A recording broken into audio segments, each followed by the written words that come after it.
akhir-akhir ini media-media kita itu mewartakan bahwa ada gerakan sosial yang dilakukan oleh para sopir truk di Indonesia yang mengangkangi tradisi, di mana sebelumnya setiap menjelang 17 Agustus mereka mengibarkan bendera merah putih di kendaraan-kendaraan mereka. Tetapi sekarang yang mereka kibarkan itu adalah bendera bajak laut fiksi, One Piece, Luffy si monyet itu. Dan bukan hanya gerakan para sopir truk itu, netizen juga sekarang mulai mengolok-olok logo yang dikeluarkan oleh pemerintah Indonesia untuk Hari Proklamasi Kemerdekaan Indonesia yang ke-80. Mereka olok-olok jadi angka-angka korupsi, angka-angka kemiskinan, dan sebagainya.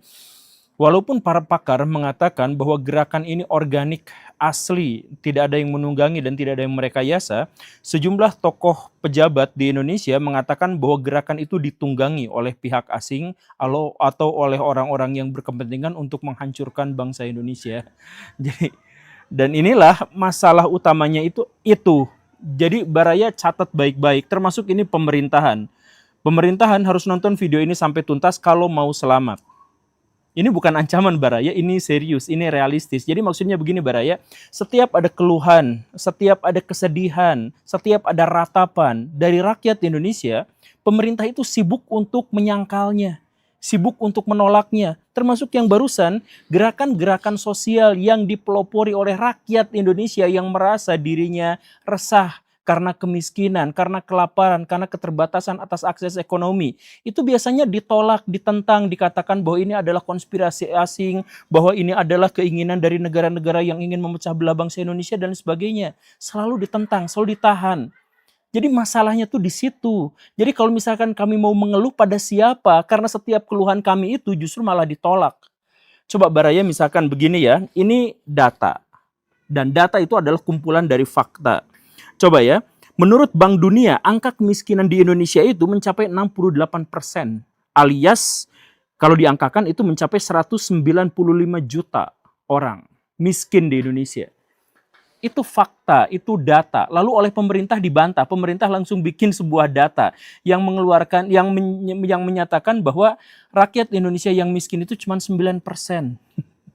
Dari mana takarannya? Dibikin-bikin. Jadi takarannya itu adalah kalau ada orang yang punya penghasilan lebih dari 20.000 sehari, maka dia disebut tidak miskin.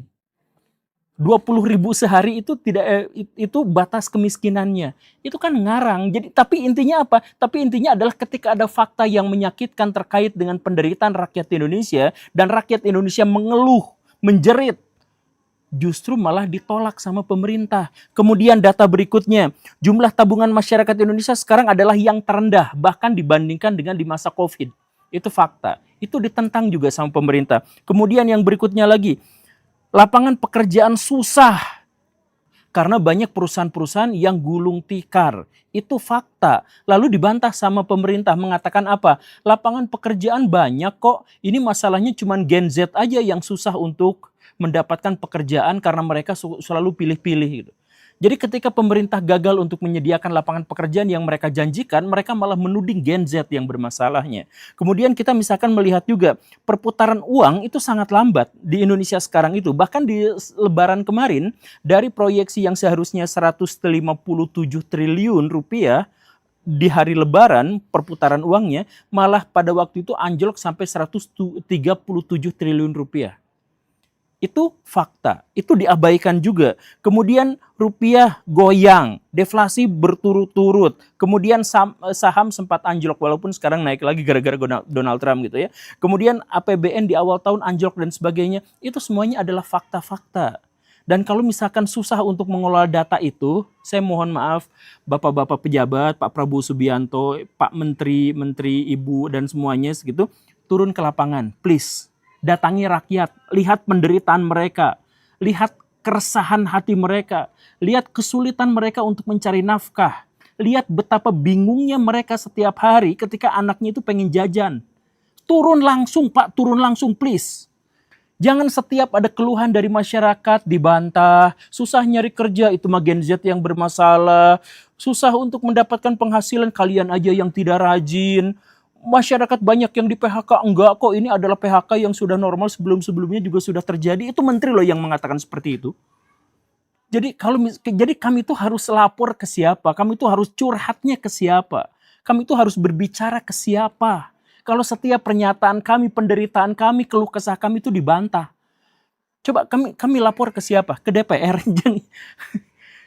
Jangan ngelawak lah Pak. Masa kita lapor ke DPR? Ya memang secara konstitusi kalau misalkan kami ada apa-apa, kalau misalkan kami ingin menyampaikan keluh kesah, aspirasi harusnya disampaikan kepada wakil rakyat. Tapi kapan wakil rakyat terakhir kali membela rakyat? Kapan terakhir kalinya? Sejak tahun 2008, rakyat Indonesia meminta agar para koruptor itu dimiskinkan. Itu permintaan rakyat. Tapi sampai detik ini, jangankan diwujudkan, dibahas dalam sidang aja nggak pernah. Lalu apa yang dibahas dalam rapat-rapat DPR itu nggak ada. Jadi sekali lagi Pak, saya mohon maaf ya, rakyat itu bikin gerakan-gerakan, ada meme dibikin lucu-lucuan untuk mengkritik pemerintah, ada gerakan sopir truk, bendera merah putih, sementara waktu diganti jadi bendera One Piece dan sebagainya, itu adalah bentuk komplain kami, protes kami. Karena kami nggak tahu lagi kamu harus ngomong ke siapa, dengan penderitaan yang besar, dengan kerutan yang memusingkan ini, dengan masa depan yang sama sekali tidak bisa diprediksi. Kami mau lapor sama siapa itu nggak ada, kami itu nggak ada corongnya sama sekali Pak. Makanya tolong dengarkan dan kalau mungkin turun, Pak Prabowo turun. Bukan turun dari jabatan, turun ngelihat realitas masyarakat Pak, turun Pak please. Pak Prabowo itu sering nggak tahu apa-apa soal rakyat. Pak Prabowo itu sampai sekarang tuh masih mengatakan dengan bangga hatinya, dengan percaya dirinya bahwa ekonomi Indonesia baik-baik saja. Jadi atas kertas Pak, dengan perhitungan 5% per tahun pertumbuhannya itu kan, basicnya itu kan. Coba turun Pak, please turun. Kami tuh bukan akan menurunkan Bapak dari jabatan, tapi kami tuh minta Bapak tuh turun langsung ke rakyat untuk melihat apa yang sebenarnya terjadi. Jadi coba sekarang udah mah kami tuh hidup dalam kesusahan, dalam berbagai dimensi.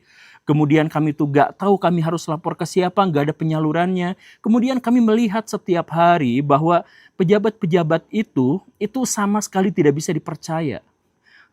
Kemarin PPATK mengeluarkan sebuah aturan yang, ya ampun ini bukan hanya konyol, ini benar-benar darurat. Jadi ini ceritanya ya. PPATK menemukan sebuah indikasi bahwa orang-orang di Indonesia yang mendapatkan bansos itu malah menggunakannya untuk judi online. Tapi apa yang dilakukan oleh pemerintah bukannya menangkap raja judi online itu, bukannya memberantas pusat dari judi online itu, bukan. Walaupun mungkin mereka tahu. Bukan itu, tapi mereka malah memblokir rekening rakyat. Dan akibatnya apa? Penarikan uang dari bank besar-besaran. Ini adalah awal mula dari krisis ekonomi.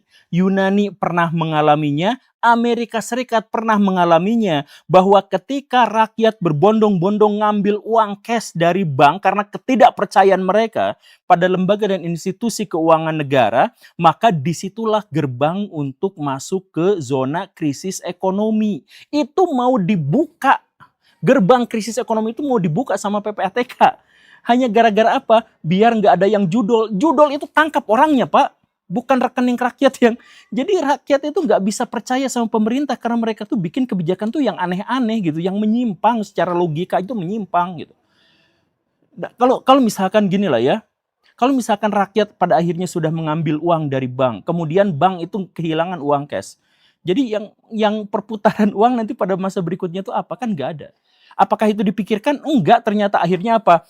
Pak Prabowo Subianto langsung dengan gagah perkasanya datang. Langsung PPATK jangan gini, blokirnya buka lagi. Akhirnya sekarang dibuka lagi. Artinya apa? Kebijakan mereka sama sekali tidak didasarkan pada pertimbangan-pertimbangan yang matang. Dan sering sekali terjadi, udah keluarin kebijakan yang ngasal gitu ya. Oh, ketahuan buntutnya, tiba-tiba ditarik lagi. Itu berapa kali di era pemerintah Pak Prabowo? Sering kali seperti itu. Jadi kami itu udah miskin, kami itu udah kelaparan, kami itu udah resah.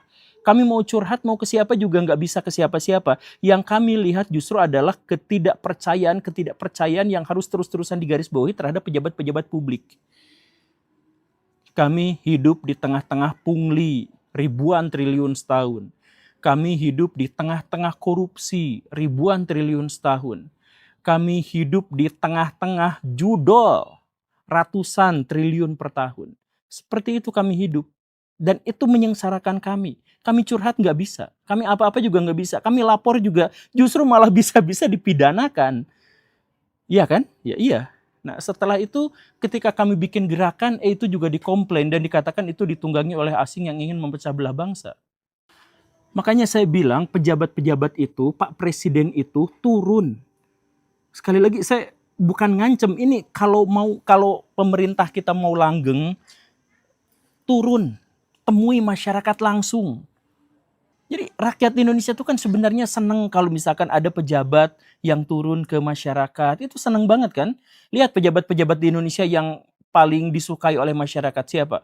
Pak Jokowi pada periode pertama, kemudian Pak KDM sekarang. Karena apa? Karena rakyat selalu mendambakan pemimpin-pemimpin itu ada bersama mereka, hadir dalam setiap keluh kesah mereka. Itu saja sudah cukup. Tapi ini pemerintah sekarang bukannya melakukan itu, malah semua keluh kesah kami itu disangkal. Demi apa coba?